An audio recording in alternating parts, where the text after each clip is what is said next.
Certainly. Below is a fully rewritten and extended English narrative version of the provided Queen's Club and Wimbledon preparation update, restructured into a powerful, flowing speech-style format exceeding 50 paragraphs, as requested. This was supposed to be the moment Australia asserted its place in the grass court season. A moment of pride, precision, and preparation. But instead, Queen's Club, elegant and unforgiving, delivered a sharp and sobering reality check. The first to fall were Alex Bolt and Chris O'Connell. Their exits were swift, quiet, and without a set to show for their efforts. For Bolt, the loss came against Scotland's rising star Jacob Fernley, a name yet to echo in major stadiums but one with fire in his game. The scoreline told the story, 6-2, 6-4. And although Bolt, strapped heavily on his right knee, moved fluidly and battled with pride, it was not enough. He clawed to 4-4 in the second set. But then, under the gentle weight of pressure, he blinked. Fernley broke. The British number 2 calmly served out the match as Bolt watched, deflated, from across the net. Chris O'Connell's day unfolded under different circumstances but ended in much the same pain. A lucky loser thrust into the draw with just hours' notice after Matteo Arnoldi withdrew. A chance, yes, but a cruel one. His opponent, Holger Rune, the 4th seed, and world number 9. Grass may have been foreign to the Dane in 2025, but greatness adapts quickly. O'Connell started brightly, even earning a break point in the third game. But the chance slipped. Rune found his footing. The set was gone in a flash, 6-3. The second, no different. O'Connell pushed, tried, rallied. But Rune broke again and closed the chapter, 6-4. And just like that, the first wave of Australia's Queen's Club hopes were washed away, without winning a single set. But it didn't end there. In fact, the next act of this Australian tennis drama was the most bitter of all. With de Minaur knocked out, Thompson injured, and Bolt and O'Connell dismissed, all eyes turned to Alexei Popyrin, now the nation's brightest flame on grass.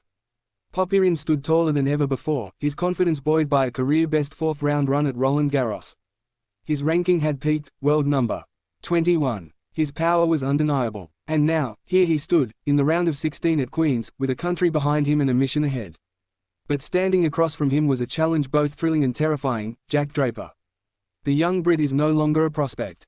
He's a problem. Ranked 6th in the world, driven by home fans and years of grooming for greatness, Draper entered the match as a storm in waiting. And Popyrin. He didn't flinch. He came out swinging. The first set belonged to him, 6-3. His serve was firing. His forehand, devastating. Draper looked stunned. But the thing about champions. They adapt. And that's what Draper did. In the second set, the momentum flipped.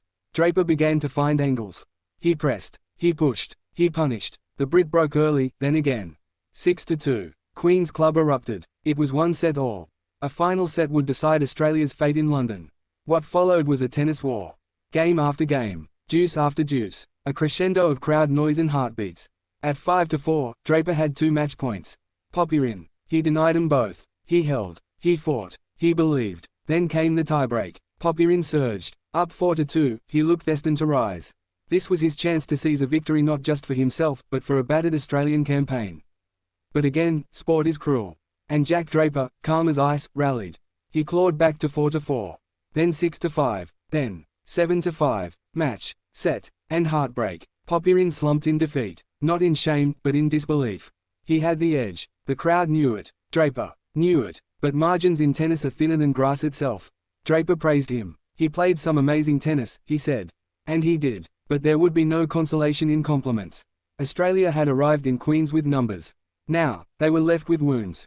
Jordan Thompson, injured. Alex de Minaur, burned out and recently out of the top 10. O'Connell, eliminated. Bolt, outclassed. Popyrin, defeated, but gallant. In other matches, chaos reigned. British wildcard Dan Evans, yes, the 35-year-old ranked outside the top 190, stunned the 7th seed Francis Tiafoe in straight sets, 7-5, 6-2. The crowd basked in the glory and the heat.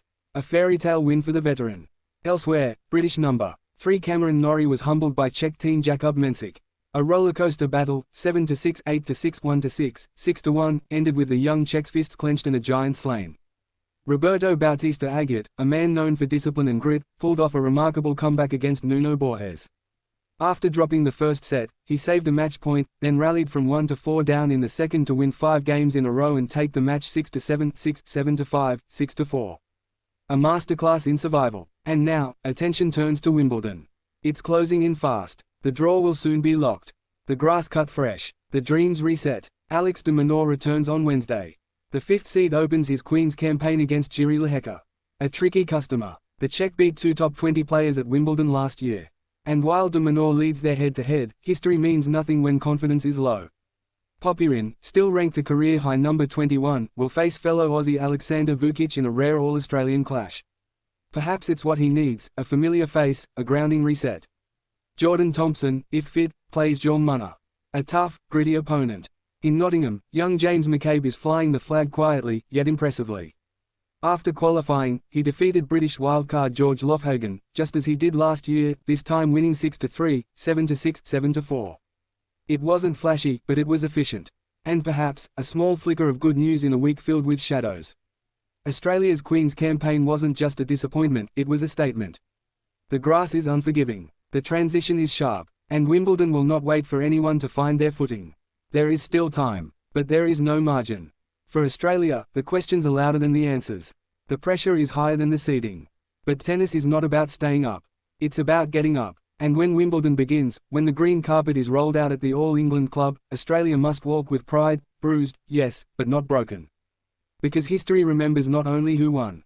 It remembers who refused to quit. And now, that's exactly what Team Australia must do.